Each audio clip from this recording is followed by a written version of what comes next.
প্রিয় দর্শক শ্রোতা, সকাল ও সন্ধ্যায় একটি জিকির যদি করতে পারেন, আল্লাহ সুবহানাহু ওয়া তাআলার আরশে আজিম পর্যন্ত কাঁপতে থাকে এবং তার জন্য দোয়া করতে থাকেন। সুবহানাল্লাহ।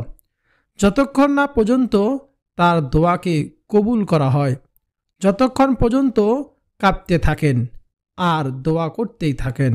সুবহানাল্লাহ। প্রিয় দর্শক, আল্লাহ সুবহানাহু ওয়া তাআলার আরশে আজিমে একটি বিশেষ নূরের খুঁটি রয়েছে। যখন কোনো বান্দা দুনিয়ায় বসে এই জিকিরটি করে, সঙ্গে সঙ্গে এই জিকিরের আওয়াজ আল্লাহ সুবহানাহু ওয়া তাআলার আরশে আজিমে গিয়ে ধাক্কা লাগে, যার কারণে আল্লাহ সুবহানাহু ওয়া তাআলার আরশে আজিমে থাকা সেই বিশেষ নূরের খুঁটিটি কাঁপতে থাকে। তখন আল্লাহ সুবহানাহু ওয়া তাআলা খুঁটির এই অবস্থা দেখে খুঁটিকে জিজ্ঞাসা করেন, ও খুঁটি, তুমি কেন কাঁপতেছো বলো তো? তখন আল্লাহ তাআলাকে বলেন, আপনার এক বান্দা, আপনার এক বান্দি দুনিয়াতে বসে এই জিকির করেছে, যার কারণে আমি কাঁপতেছি। আল্লাহ সুবহানাহু ওয়া তাআলা সঙ্গে সঙ্গে খুঁটিকে বলেন, ও খুঁটি, তুমি তোমার কাঁপা বন্ধ করে দাও। বলে, হে আল্লাহ, আমি আমার আজকে কাঁপাকাঁপি বন্ধ করতে পারবো না যতক্ষণ পর্যন্ত আপনি তাকে ক্ষমা করে দিবেন, অতক্ষণ আমি কাঁপা বন্ধ করব না। আপনি ওই বান্দাকে ক্ষমা করে দেন। প্রিয় দর্শক, যতক্ষণ পর্যন্ত তার দোয়া কবুল করা হয় না, ততক্ষণ পর্যন্ত এইভাবে কাঁপতে থাকেন আর দোয়া করতে থাকেন। প্রিয় দর্শক, এই জিকিরটি হলো সর্বশ্রেষ্ঠ জিকির, যা পাঠ করলে আসমানের সমস্ত দরজাগুলো খুলে যায়, আরশে আজিম পর্যন্ত পর্দা উঠে যায়।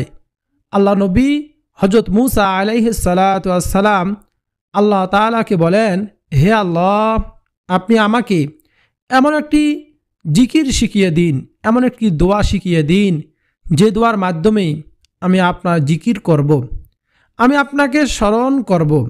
আল্লাহ সুবহানাহু ওয়া তাআলা নবী মূসা আলাইহিস সালাতু ওয়াস সালামকে এই জিকিরের শিক্ষা দিয়েছিলেন। তখন নবী মূসা আলাইহিস সালাতু ওয়াস সালাম আল্লাহ তাআলাকে বলেছিলেন, আল্লাহ, এই জিকির তো সকলেই জানেন, আমি আপনার কাছে গোপন একটি দোয়া ও জিকির চাইছিলাম, যা একমাত্র আমি করব। তখন আল্লাহ সুবহানাহু ওয়া তাআলা বলেন, হে নবী মূসা, এই জিকিরকে তুমি ছোট মনে করিও না। এই জিকির যদি এক পাল্লায় রাখা হয়, অপর পাল্লায় 7 আসমান ও 7 জমিনকে যদি এক পাল্লা রাখা হয়, তারপরও এই জিকিরের পাল্লা ভারী হয়ে যাবে। সুবহানাল্লাহ। তুমি এই জিকিরকে ছোট মনে করিও না। বলুন না সুবহানাল্লাহ। এত দামি একটি জিকির আজকে আমি আপনাদেরকে বলে দেব। হযরত আবু হুরায়রা রাদিয়াল্লাহু তাআলা আনহু বলেন, নবীজি বলেছেন, কোনো বান্দা ঈমানের সাথে লা ইলাহা ইল্লাল্লাহ, লা ইলাহা ইল্লাল্লাহ বলবে, তার জন্য আকাশের সকল দরজাগুলো খুলে দেওয়া হয়, ফলে উক্ত কালিমা আরশে আজিম পর্যন্ত পৌঁছায়া যায়। সুবহানাল্লাহ। আলা ইলাহা ইল্লাল্লাহ এমন একটি জিকির যা সব সময় পড়া যায়, ঠোঁট নাড়াছাড়া ছাড়াও পড়া যায়। তাই মানুষের সামনে বসে থাকলেও এই জিকিরটি করতে পারবেন। আল্লাহ সুবহানাহু ওয়া তাআলাকে খুশি করার জন্য পড়বেন, তাহলে আসমানের সকল দরজা আপনার জন্য খুলে যাবে।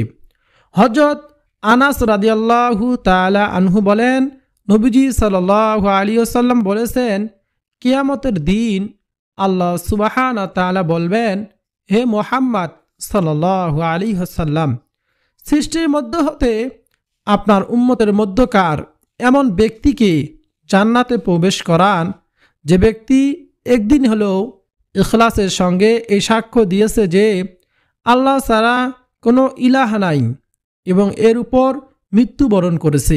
পরিশেষে যে ব্যক্তি সব সময় লা ইলাহা ইল্লাল্লাহ জিকির করবে, আল্লাহ সুবহানাহু ওয়া তাআলা তাকে ঈমানের সঙ্গে মৃত্যু নসিব করবেন।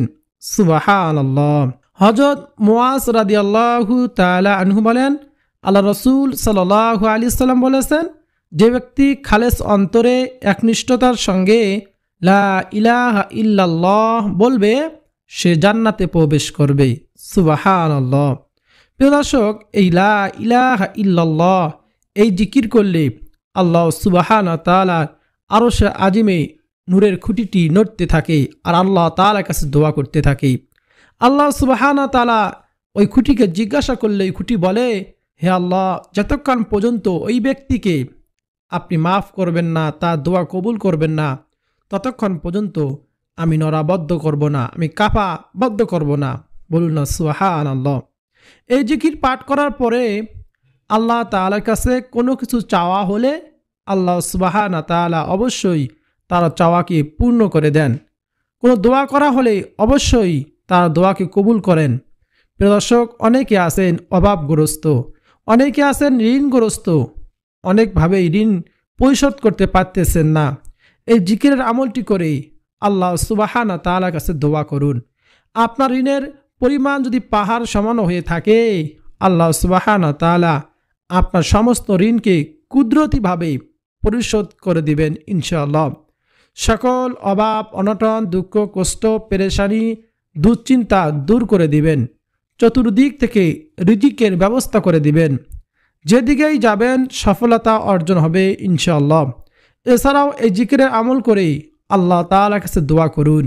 আল্লাহ তাআলা অবশ্যই আপনাকে নেককার সলিহীন সন্তান দান করবেন, যে সন্তান আপনার জন্য দুনিয়া ও আখিরাতে কল্যাণ বয়ে আনবে। দোয়াই হচ্ছে সকল কিছুর মূল। আপনি এই জিকিরের আমল করেই আল্লাহ তাআলার কাছে যত নেক দোয়া করেন না কেন, আল্লাহ সুবহানাহু তাআলা তা কবুল করবেন। বলুন সুবহানাল্লাহ। কারণ আল্লাহ তাআলার কাছে কোনো কিছু জিনিস না চাইলে আল্লাহ সুবহানাহু তাআলা অসন্তুষ্ট হন। আল্লাহ তাআলার কাছে কোনো কিছু চাইলে আল্লাহ সুবহানাহু তাআলা খুশি হন। প্রত্যেকটি বিষয়ে আপনাকে সুস্পষ্টভাবে বলে দেব। সকলে গভীর মনোযোগ দিয়ে শুনবেন ইনশাআল্লাহ। এমন একটি সময় আছে যে সময় আল্লাহ তাআলা প্রথম আসমানে অবতরণ করেন, বান্দার জন্য সকল নাজ নিয়ামত নিয়ে চলে আসেন।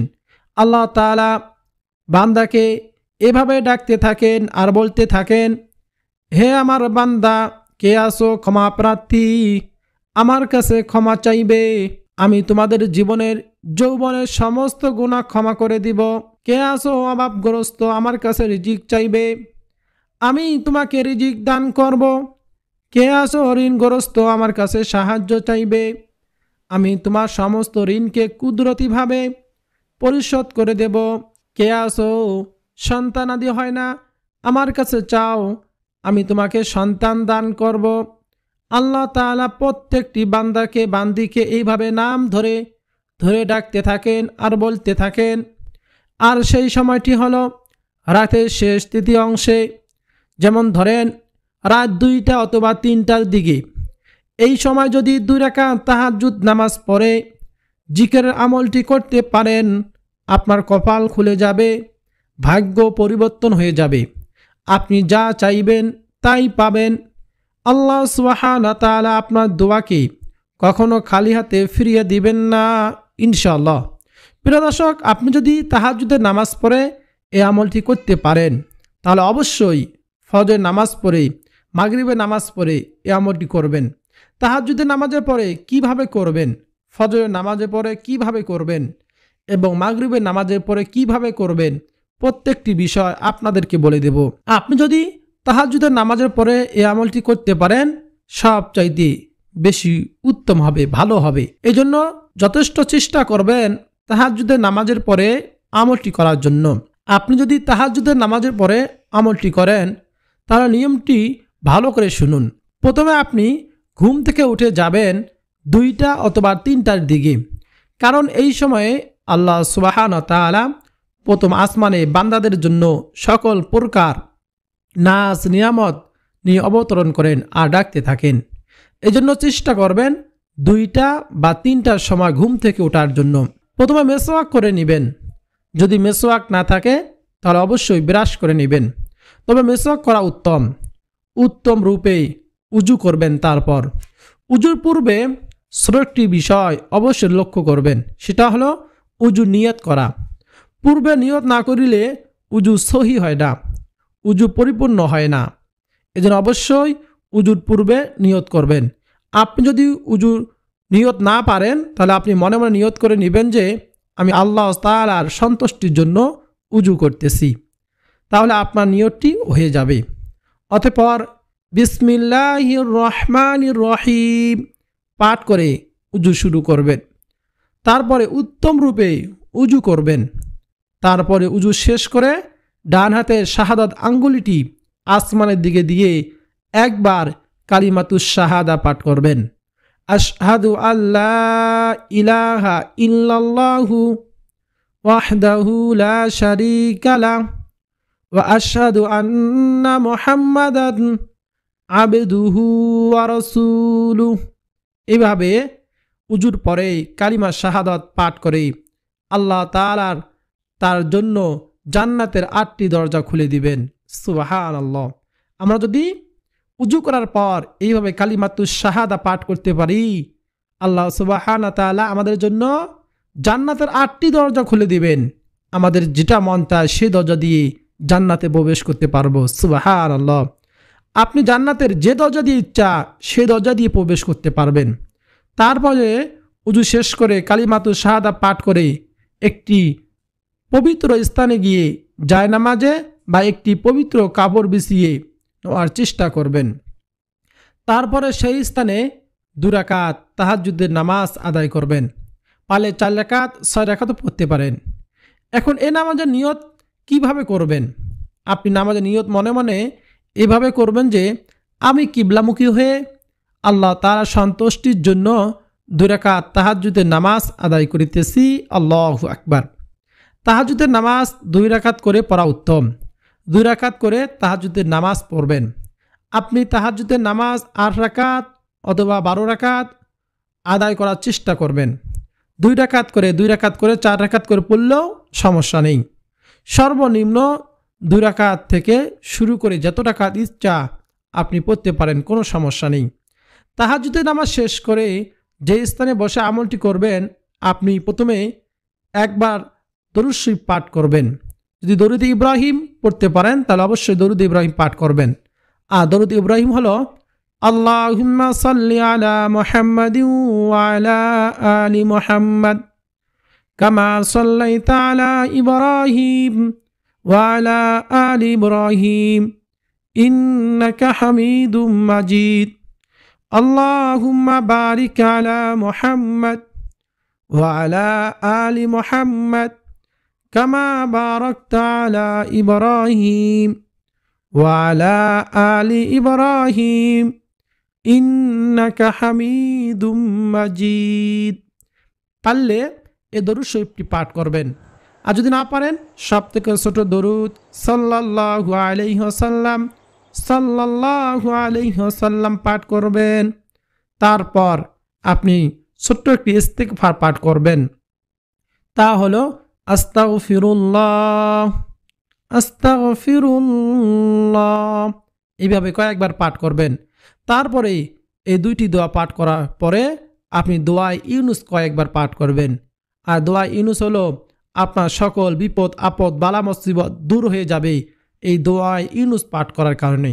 সেই দোয়া ইউনুস হলো লা ইলাহা ইল্লা আনতা সুবহানাকা ইন্নী কুনতু মিনাজ জালিমিন।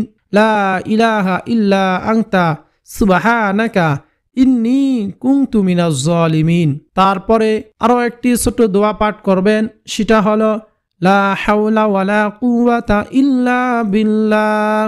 লা হাওলা ওয়ালা কুওয়াতা ইল্লা বিল্লাহ। হাদিসের মধ্যে এসেছে 70টি রোগের মহা ঔষধ হলো এই ছোট্ট দোয়াটি লা হাওলা ওয়ালা কুওয়াতা ইল্লা বিল্লাহ। এটি আপনি 100 বার পাঠ করবেন। তারপরে আবার আপনি লা ইলাহা ইল্লাল্লাহ লা ইলাহা ইল্লাল্লাহ লা ইলাহা ইল্লাল্লাহ মুহাম্মাদুর রাসূলুল্লাহ সাল্লাল্লাহু আলাইহি ওয়াসাল্লাম এভাবে আপনি 100 বার জিকির করবেন লা ইলাহা ইল্লাল্লাহ। তারপর আবার কয়েকবার দরুদ ইব্রাহিম অথবা যে কোনো দরুদ শরীফ পাঠ করবেন। তারপরে আল্লাহ তাআলার কাছে খালেস দিলে দোয়া করবেন। চোখের পানি ছেড়ে দিয়ে আপনার অভাব অনটনের জন্য, ঋণের জন্য, রোগ শোকের জন্য আপনি আল্লাহ সুবহানাহু ওয়া তাআলার কাছে দোয়া করবেন। আল্লাহ সুবহানাহু ওয়া তাআলা আপনার দোয়ার সঙ্গে সঙ্গে কবুল করে নেবেন। বলুন সুবহানাল্লাহ। যা চাইবেন আল্লাহ সুবহানাহু ওয়া তাআলা আপনার দোয়ার সঙ্গে সঙ্গে কবুল করে নেবেন। যদি তাহাজ্জুদের সময় আপনি আমলটি না করতে পারেন, ঘুম থেকে উঠতে দেরি হয়, তাহলে আপনি ফজরের নামাজের পর করবেন। তারপর যদি করতে না পারেন আপনি জোহরের পরে করতে পারেন। তারপরও যদি করতে না পারেন মাগরিবের নামাজের পরে করবেন অথবা মাগরিবের নামাজের আগে করবেন আমলটি। আমলগুলো করার পর মুনাজাত ধরে আপনার সকল কাঙ্ক্ষিত চাওয়া পাওয়াগুলো আল্লাহ সুবহানাহু ওয়া তাআলা দরবারে তুলে ধরবেন। আপনার সকল চাওয়া পাওয়া আল্লাহ সুবহানাহু ওয়া তাআলা পূরণ করে দেবেন ইনশাআল্লাহ। প্রিয় দর্শক, আমরা আল্লাহ সুবহানাহু ওয়া তাআলার কাছে চাইতে জানি না। চাইলে আল্লাহ সুবহানাহু ওয়া তাআলা খুশি হন, না চাইলে বেজার হয়ে যান। অবশ্যই আমরা বেশি বেশি আল্লাহ তাআলার কাছে দোয়া করব এবং আল্লাহ সুবহানাহু ওয়া তাআলা জিকির বেশি বেশি করব। হাদিসের মধ্যে এসেছে স্বর্ণ, রৌপ্য এবং জিহাদ করার চেয়ে আল্লাহ সুবহানাহু ওয়া তাআলা জিকির করার বেশি ফজিলত। বলুন সুবহানাল্লাহ। জিকির করলে অন্তর পরিষ্কার হয় এবং নেক কাজে আরো আগ্রহ বেড়ে যায়। আল্লাহ সুবহানাহু ওয়া তাআলা জিকির হলো পবিত্র আমল। বলুন সুবহানাল্লাহ। এই যে অবশ্যই লা ইলাহা ইল্লাল্লাহ, লা ইলাহা ইল্লাল্লাহ, লা হাওলা ওয়ালা কুওয়াতা ইল্লা বিল্লাহ বেশি বেশি পাঠ করব। আস্তাগফিরুল্লাহ পাঠ করব। লা ইলাহা ইল্লা আনতা সুবহানাকা ইন্নী কুনতু মিনাজ জালিমিন পাঠ করব। প্রিয় দর্শক শ্রোতা, ভিডিওটি যদি আপনার উপকারে আসে অবশ্যই ভিডিওতে লাইক করবেন, কমেন্টে আমিন লিখবেন, চ্যানেলটি সাবস্ক্রাইব করে পাশে থাকা বেল বাটনটি অন করে রাখবেন।